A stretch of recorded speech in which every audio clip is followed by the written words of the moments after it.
I want to say a little bit about Purim. You know, we see something very interesting in Purim. You know, we're getting ready for Purim, but what can we take? Are we ready really for Purim? And the answer is no.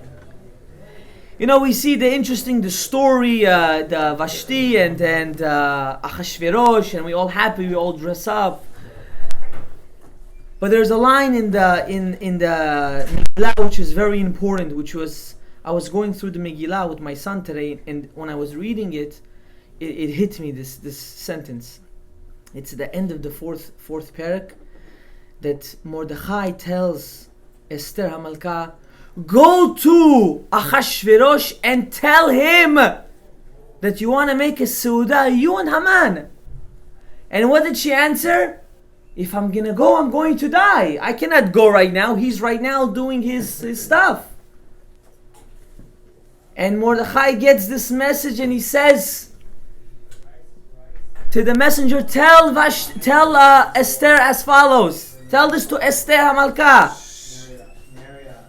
that if not for this that she came down to this world, then I don't know for what she came.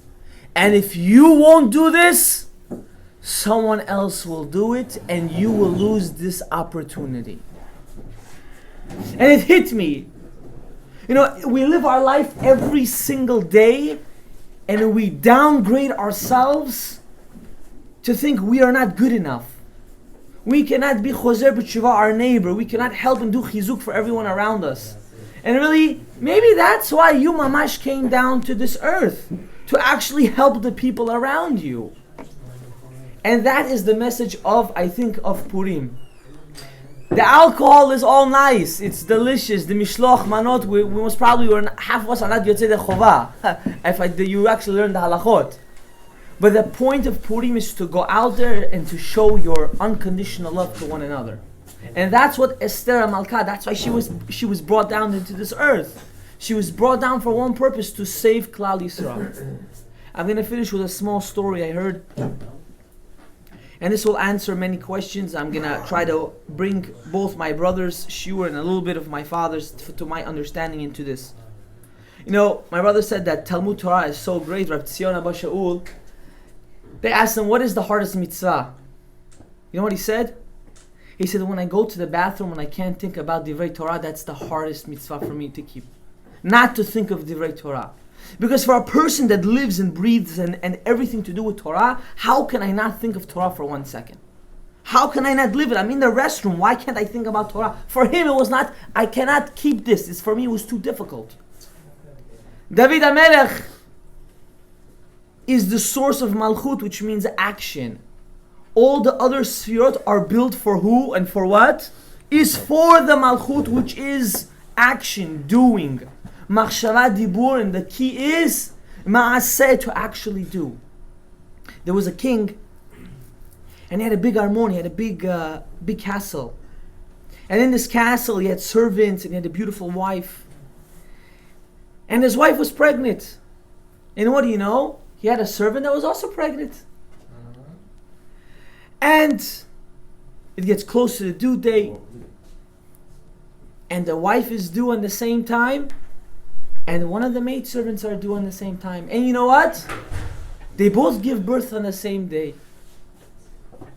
But the midwife over there said, you know, I'm going to make a little flip. It's not right that if you're born in such a prestige house, you get luxury, and if you're born in such a poor house, you get nothing. So what did she do? She took the kids and she switched them. She took the poor, the person of the poor family, she gave him to the king, said, this is your son, Mabruk, Mazal Tov. And she took the prince and she said, this is for you, you're going to live as Ani.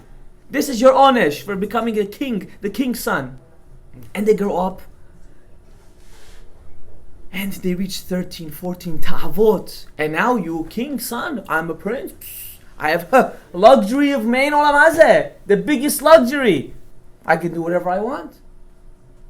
And he lives without restriction. He lives with full freedom, full tava. And at the end, in the other side, comes the son of the maid, which is really the prince. He's living with pure restriction, without luxury, with pure normal chinuch of between what's right and what's wrong. And they grow up. and the king dies. And who becomes next online? This person, which is really who? The servant's son. But he grew up with lavish, he grew up with ta'avot, and he's changing up the whole kingdom. He's destroying the lives of many people.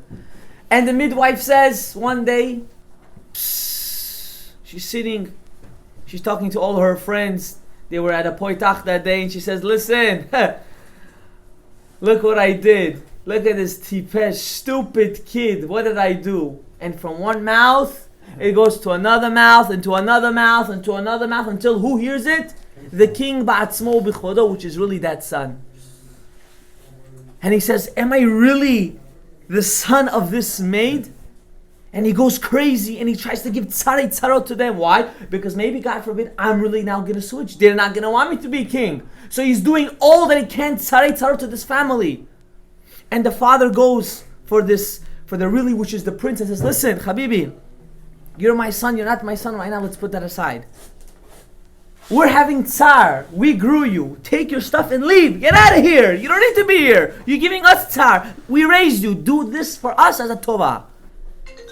Okay, you don't want to do it for us. Do you want to die? You want this king to kill you? For your own sake, take yourself and leave. The guy packs his stuff as hakarat tov. He leaves, he goes to a different shtat, he goes to a different town. Now this is the real prince, and he grew up with certain morals, derech eretz. But after how long can you survive if you're an ani? And he's surviving, and he's hustling, and he's working, this, that. Until one day he meets a mentor. And this mentor's teaching him, and teaching him, and teaching him. And he reaches to a yard, into a field. And he's going hunting. Not because he wants to, because he has to survive. And who does he see there? He sees the king. And the king there is doing sport. He's enjoying life, he's going hunting. You know, hunting is a very interesting sport, especially for people that live in a lavish life. And what happens? The king falls. And he breaks his foot. And who's there? This servant. He comes and he says, I'm going to help you. And he comes, helps him. And they start talking. And the king is there all alone, and he says, you know, you don't know me, I don't know you, but I'm going to express myself to you. I'm a king, but I'm empty. I have everything, but I have nothing. You're a servant, you have nothing, but you have everything. I can't even fix my foot, and I have everything. You know who said this story? Rav Nachman min Breslov. This is our life every single day. We are that prince, and we are that slave.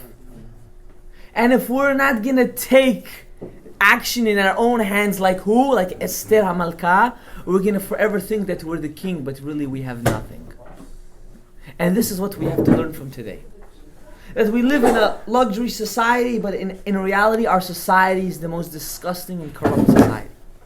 And with this I'm going to finish. It should be the Divrei Torah for Nachat Ruach, for my grandfather.